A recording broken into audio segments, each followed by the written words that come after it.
ইয়া আইয়ুহাল্লাযীনা আমানু লা তাত্তাখিযু আবাকুম ওয়া ইখওয়ানাকুম আউলিয়া ইন ইস্তাহাব্বুল কুফরা আলাল ঈমান।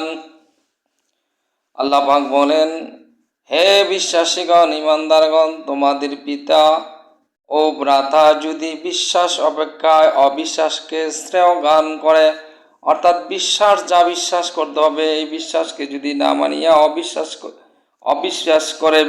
অবিশ্বাস করে, অর্থাৎ সত্যকে প্রত্যাখ্যান করে, তবে তাদের অভিভাবক রূপে গ্রহণ করো না।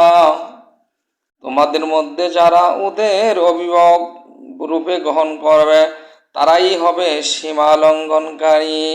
অমাইয়া তাওয়াল্লাহুম মিনকুম ফাউলাইকা হুমুজ জালিমুন। তোমাদের মধ্যে যারা ওদের অভিভাবক রূপে গ্রহণ করে তারাই হইল সীমা লঙ্ঘনকারী, অর্থাৎ জালেম। ফাউলাইকা হুমুজ জালিমিন, এবং তারাই জালেম, সীমা লঙ্ঘনকারী।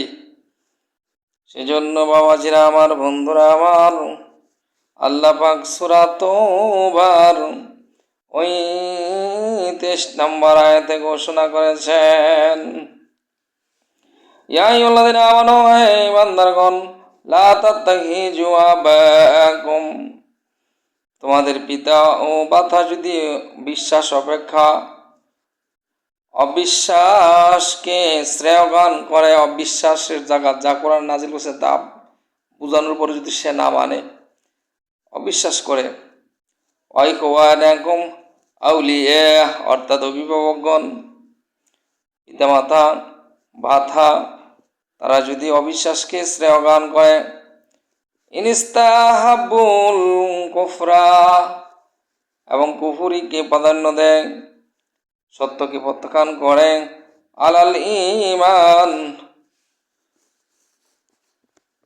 তাদেরকে তোমরা কি করো না, অভিভাবক রূপে গ্রহণ করো না।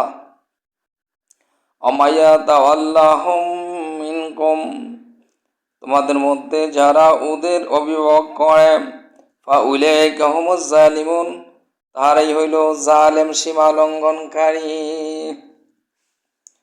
সূরা তাওবার 23 থেকে 24 নম্বর আয়াত। অর্থাৎ যারা,